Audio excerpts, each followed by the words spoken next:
brakes, and four-wheel independent suspension, making it one of the finest sports cars available. Over the next 2 years, 120 units were produced and sold, giving Lamborghini a respectable start to his venture into the luxury car industry. However, his goal of beating Ferrari was far over, and to make good on his promise, he worked vigorously on improving the car even further, which eventually became the successor to his first model, the 400 GT. In the meantime, some of his best engineers were working on a side project at night, developing a mid-engine sports car inspired by Formula One technology.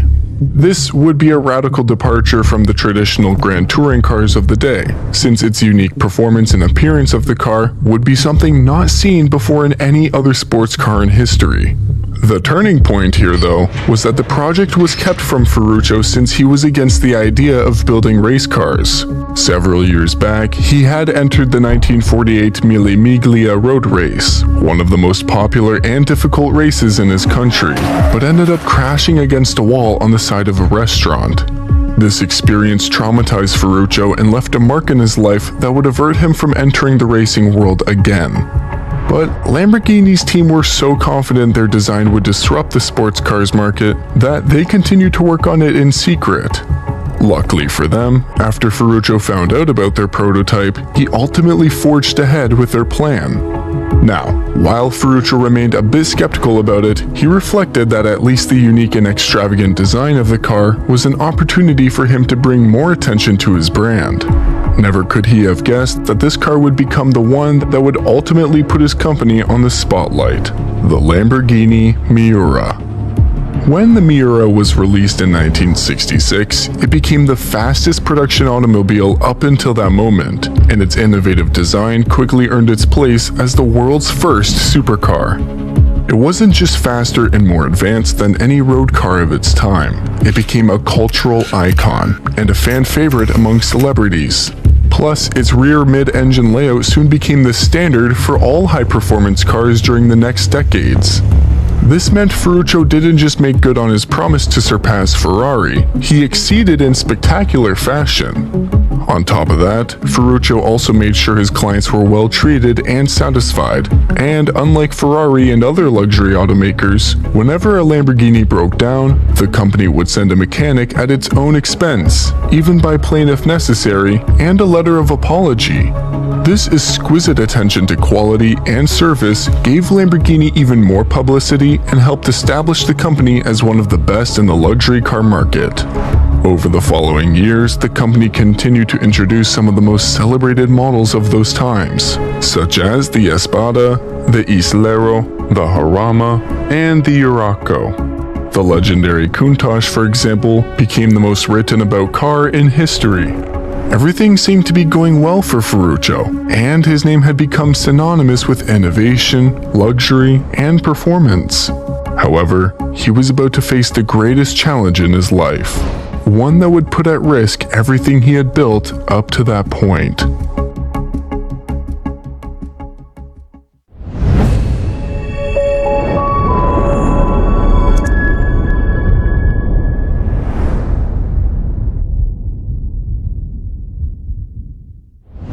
The first major blow came in the early 1970s when Lamborghini Trattore faced an unexpected financial catastrophe.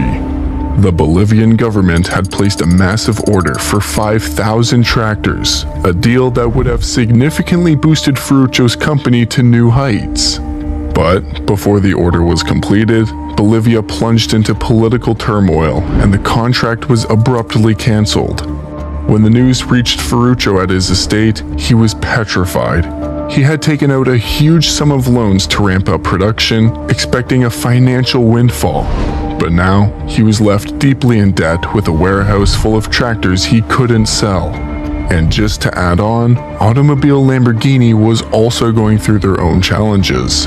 Years of production delays from crucial models such as the Urraco and Countach meant that the company was falling behind, while other car makers were quickly launching more competitive models with similar performance.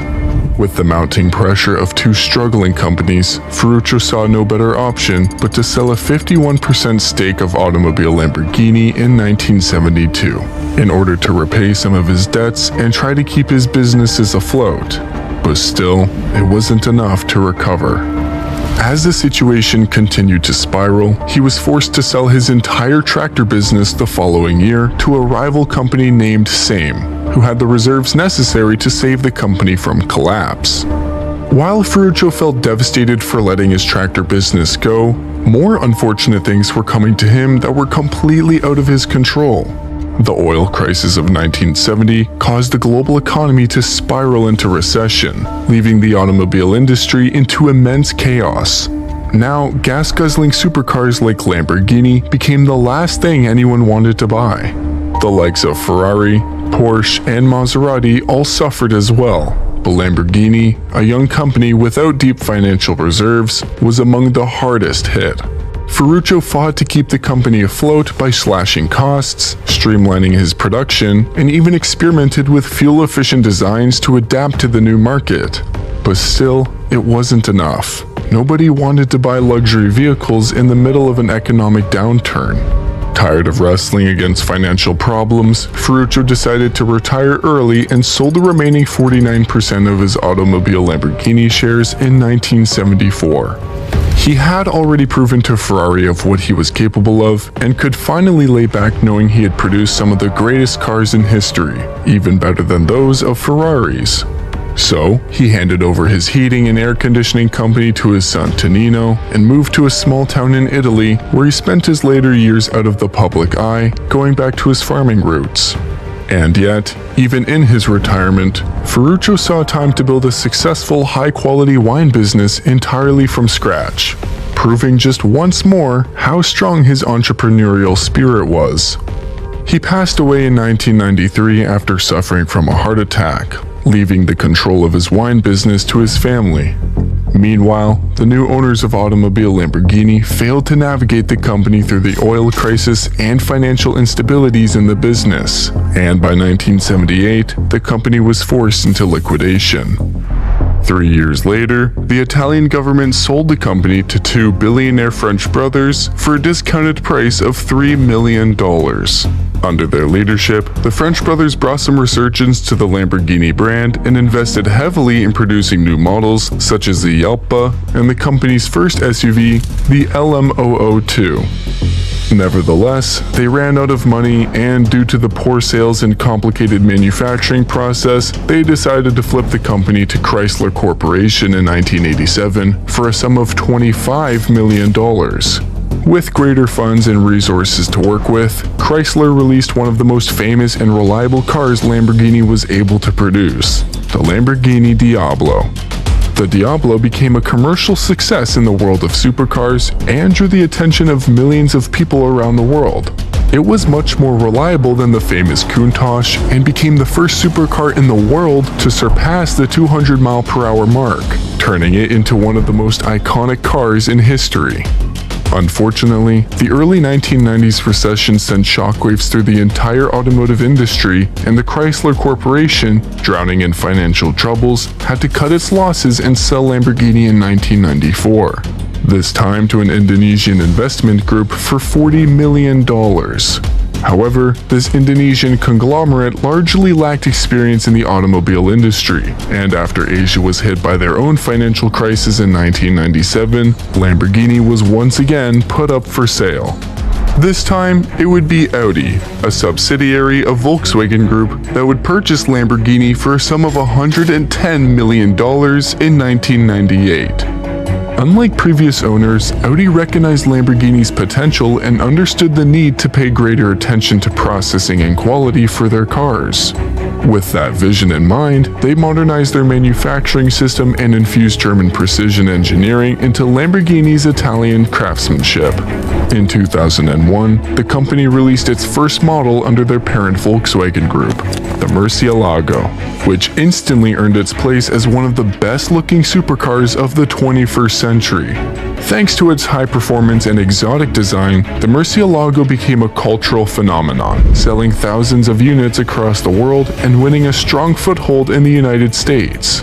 From that point on, Lamborghini experienced an extraordinary resurgence with the release of widely successful models, such as the Gallardo, the Aventador, and the Huracan, modern supercars that continue to push performance and technology to new heights. But the game changer would be in 2018, when the company unveiled their best-selling model to date, the Lamborghini Urus. The Urus quickly became popular for being the first SUV to successfully combine the high performance and design aesthetic of a sports car with the practicality and functionality of an SUV. Due to these reasons, the Urus attracted a new generation of high-end buyers, pushing the company's sales to record heights and redefining what a luxury sports SUV should be. Today, Lamborghini is valued at around $11 billion and sells more than 10,000 vehicles per year, with the Urus accounting for more than half of its overall annual production. This is the story of how a grape farmer and prisoner of war created one of the most fascinating and exotic car companies in the world, Lamborghini.